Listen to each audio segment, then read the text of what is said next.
स्वागत है हमारे लखनऊ मंच न्यूज 24/7 हिंदी समाचार पत्र एवं न्यूज चैनल में। सही खबर, सच्ची खबर। कृपया सब्सक्राइब, लाइक, शेयर, कमेंट जरूर करें। आप देख रहे हैं लखनऊ मंच न्यूज से सुनील श्रीवास्तव की रिपोर्ट। इमरजेंसी मेडिसिन विभाग K0G0M0U0 Lucknow king George medical university KGMU में प्रथम राष्ट्रीय emergency medicine and intensive care सम्मेलन NEMICON 2024 का आयोजन 5 और 6 अक्टूबर 2024 को होने जा रहा है। प्रथम राष्ट्रीय emergency medicine and intensive care सम्मेलन NEMICON 2024 की घोषणा करते हुए हमें अत्यंत गर्व हो रहा है। ये सम्मेलन देश भर के इमरजेंसी मेडिसिन विशेषज्ञ डॉक्टरों और चिकित्सकों को एक साथ लाने का अनूठा अवसर प्रदान करेगा। इमरजेंसी मेडिसिन का जन्म 21वीं सदी में हुआ है, अतः ये बिल्कुल नई विशेषता है। पूर्व में इसे कैजुअल्टी कहा जाता था। इसका मुख्य उद्देश्य गोल्डन ओवर में गंभीर रोगियों का उपचार करके जीवन बचाना है। हम इस माध्यम से ये भी कहना चाहते हैं कि आम जनता को बेसिक लाइफ सपोर्ट के लिए प्रेरित करना भी हमारा उद्देश्य है, ताकि रोगी को ससमय उपचार मिल पाए। इस 2 दिवसीय सम्मेलन का मुख्य विषय from crisis to care trends and transformation है, जो इमरजेंसी मेडिसिन और इंटेंसिव केयर की वर्तमान चुनौतियों और संभावनाओं पर केंद्रित रहेगा। सम्मेलन का उद्देश्य इमरजेंसी मेडिसिन की महत्वपूर्ण भूमिका को प्रदर्शित करना है और चिकित्सा की नवीनतम तकनीकों और प्रक्रियाओं को एकीकृत। तो सबसे पहले हम आपको आज अपनी टीम से परिचय कराते हैं। डॉक्टर प्रेमराज सिंह हैं, जो हमारे आयोजन सचिव।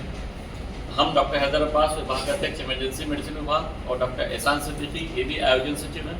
डॉक्टर अविनाश अग्रवाल, जो हमारे को ऑर्गेनाइजिंग चेयरपर्सन है, वो अभी नहीं है हमारे साथ, तो वेकेशन पे हैं, कल मिलेंगे। और डॉक्टर सुजीत सिंह, वो भी हमारे ऑर्गेनाइजिंग को चेयरपर्सन है और यूपी सेमी के प्रेसिडेंट भी हैं। वो ये हम लोगों की टीम है। डॉक्टर मुकेश कुमार हमारे संयुक्त आयोजन सचिव हैं। तो सबसे पहली चीज़ ये है कि हम ये इमरजेंसी मेडिसिन की national and intensive care conference क्यों कर रहे हैं। सबसे बड़ी चीज़ है कि ये इमरजेंसी मेडिसिन एक नई विशेषता है। ये ऐसी विशेषता है जो इंडिया में 25 साल पहले जिसका ओरिजिन हुआ था। कुछ ग्रुप ऑफ एक्सपर्ट साउथ में, चेन्नई एंड हैदराबाद में मेडिसिन, सर्जरी, ऑर्थो, एनेस्थीसिया के इकट्ठा हुए और उन्होंने सोचा कि हम इमरजेंसी डिपार्टमेंट पे काम करेंगे। तो उन्होंने एक सोसाइटी, जिसका नाम था society for emergency medicine India, उसका शुभारंभ किया। शुरू में 50-60 लोग थे खाली। फिर धीरे धीरे क्या हुआ कि वो ग्रुप धीरे धीरे बढ़ते हुए उस ग्रुप की एक एक्सेप्टेंस हो गई। फिर उन लोगों ने, जो हमारे मेडिकल एजुकेशन की स्टेक होल्डर हैं, जिसे पहले हम MCI कहते थे, जिसे अब NMC कहते हैं, उन लोगों ने 2009 में इसे एक मान्यता दी और MD कोर्स की शुरुआत MD in emergency medicine Bharat में शुरू हुई 2009 में। बट शुरू में जैसा हमने बताया कि इसको विशेषता के तौर पे लेने वाले डॉक्टर बहुत कम थे, इसलिए इस विशेषता को बढ़ने में बहुत समय लग गया। फिर धीरे धीरे national board of medical education ने भी DNB प्रोग्राम शुरू किया। तो जो लोग MD नहीं कर पाते थे वो DNB कर लेते थे और 3 साल के कोर्स के बाद वो विशेषज्ञ बनते थे, फिर सीनियर रेजिडेंट बनते थे और फिर डिफरेंट हॉस्पिटल्स में वो असिस्टेंट प्रोफेसर की तरह से और स्पेशलिस्ट की तरह से नियुक्ति पाते थे। फिर क्या हुआ कि धीरे धीरे देखा गया कि अभी भी इसकी आवश्यकता प्रतीत होती है। आमतौर से ये होता है कि राष्ट्रीय आयुर्विज्ञान संस्थान NMC जो है, किसी भी कोर्स को 10 साल के लिए मान्यता देता है कि 10 साल तक विभिन्न ब्रांच के लोग इसमें काम कर सकते हैं। लेकिन उनको लगा इसमें अभी एडिक्वेट नंबर में लोग नहीं आए हैं, इसलिए उन्होंने 5 साल की मान्यता और बढ़ा दी, जो कि भी जारी है, जिससे हमें आशा है कि इमरजेंसी मेडिसिन पूर्ण रूप से फ्रंट लाइन केयर को मैनेज करेगी। उत्तर प्रदेश सरकार ने हर मेडिकल कॉलेज में इमरजेंसी मेडिसिन डिपार्टमेंट को खोलने का आदेश दिया था और जो चल रहा है और हर जगह नियुक्तियां हो रही हैं। एक प्रोफेसर, एक असिस्टेंट प्रोफेसर और एक एसोसिएट प्रोफेसर के साथ सीनियर रेजिडेंट की नियुक्ति उत्तर प्रदेश सरकार ने हर मेडिकल कॉलेज में पद दिए और उसको भरे जाने की प्रक्रिया जारी है। आशा है कि जब ये सारे पद भर जाएंगे तो हम फ्रंट लाइन केयर या इमरजेंसी केयर को अच्छा सुचारू रूप से चला पाएंगे। दूसरी चीज़ यह है कि इस कॉन्फ्रेंस में हमारे यहाँ Nepal society of emergency medicine के अध्यक्ष doctor Ajay Singh Thapa Bhutan national referral hospital की अध्यक्ष डॉक्टर सोना प्रधान, ऑस्ट्रेलिया से डॉक्टर अमन आनंद, इसी तरह से नॉर्थ ईस्ट वेस्ट साउथ से कॉर्पोरेट हॉस्पिटल, पब्लिक हॉस्पिटल और प्राइवेट हॉस्पिटल सब यहाँ से विशेषज्ञ पार्टिसिपेट कर रहे हैं। अनुमान है कि 2 दिन का प्रोग्राम काफ़ी प्रभावी होगा, जिसमें हम लोग अपने अपने, जैसे कि पॉइजनिंग के कुछ केसेस होते हैं, वो नॉर्थ में अलग तरह की पॉइजनिंग होती है, साउथ में अलग तरह की पॉइजनिंग होती है। इसी तरह से बीमारियों की, इमरजेंसी कंडीशंस की स्थिति भी कंट्री वाइज बदला करती है। हम एक बहुत बड़े देश हैं, तो आशा है कि लगभग इसमें 600 डेलीगेट हमारे पार्टिसिपेट कर रहे हैं और 150 फैकल्टी आ रही है। इसमें पैनल डिस्कशन होंगे, इसमें साइंटिफिक सेशंस होंगे, क्विज होंगे और वर्कशॉप्स होंगी।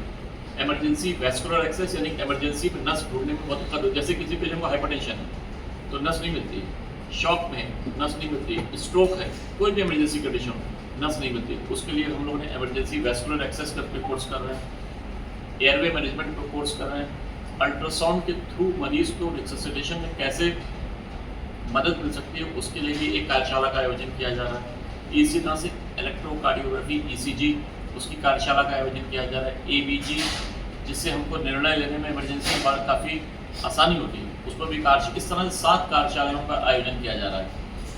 तो आशा है कि जो डेलीगेट्स आ रहे हैं और जो फैकल्टी आ रहे हैं वो आपस में नेटवर्किंग करेंगे, इस तरह के आयोजन में विचारों का आदान प्रदान करेंगे और इमरजेंसी मेडिसिन के SOPs बनेंगे और उससे कोशिश करेंगे हम लोग उसे अडेयर करें। तो आप सबको वेलकम है कि आप भी आएँ 5 और 6 तारीख को, दोनों प्रोग्राम में शिरकत करें, विशेषज्ञों से मिलें। और आज आपका आने के लिए बहुत बहुत धन्यवाद, शुक्रिया। हम आशा करते हैं कि आप एक बहुत इम्पोर्टेंट स्तंभ है, आपके थ्रू ही मैसेज जनता तक जाएगा। नहीं, कुछ कंडीशंस होती, जनता की जागरूकता बहुत ज़रूरी है। फॉर एग्जांपल स्ट्रोक है, अगर स्ट्रोक 3.5 to 4.5 आवर्स में हमारे यहाँ आ जाए तो उसको हम थ्रोम्बोलाइज कर सकते हैं और पेशेंट में जो पैरालिसिस है उसको रोका जा सकता है या कम किया जा सकता है। इसी तरह से सर्पदंश है, सर्पदंश में होता यह है कि चीरा टाका लगा देते हैं या वो रस्सी बांध देते हैं कुछ, ताकि जो है जहर ना फैले, जबकि ये नहीं करना चाहिए।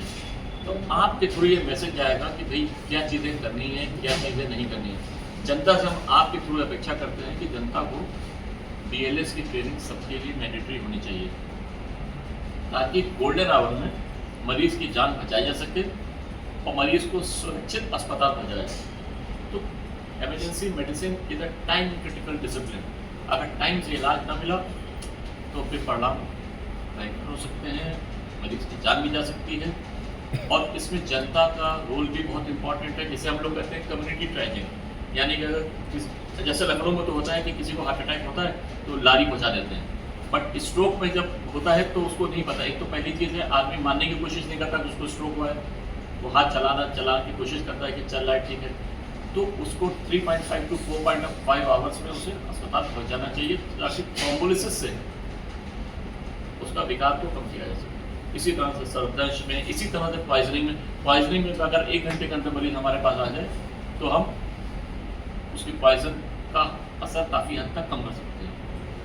तो आप एक बहुत इम्पॉर्टेंट स्तंभ है, आपके थ्रू ये मैसेज पब्लिक को जाएगा कि क्या क्या चीज़ें करनी है। पब्लिक का पार्टिसिपेशन इन इमरजेंसी केयर ये बहुत इम्पोर्टेंट है। प्लस जो बच्चे आ रहे हैं, जो स्टूडेंट्स आ रहे हैं, जो शिक्षक आ रहे हैं, जो विशेषज्ञ आ रहे हैं, वो विचारों का आदान प्रदान करेंगे और इससे हम लोगों की कोई SOP बन के निकलेगी।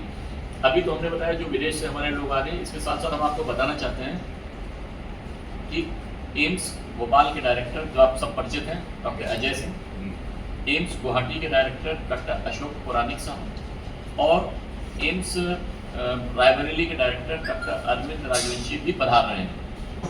इसके साथ इस आयोजन के इस कार्यक्रम में मुख्य अतिथि माननीय मुख्यमंत्री श्री ब्रजेश पाठक जी होंगे, माननीय पार्थसारथी सेन शर्मा जी प्रमुख सचिव चिकित्सा स्वास्थ्य एवं परिवार कल्याण होंगे, चिकित्सा शिक्षा होंगे। हमारी कार्यक्रम की मुख्य patron professor Sonia Nityanand madam जो हमारी वाइस चांसलर हैं, प्लस डीन, पूर्व वाइस चांसलर और KGMU फैकल्टी परिवार के सभी सदस्य उपस्थित रहेंगे।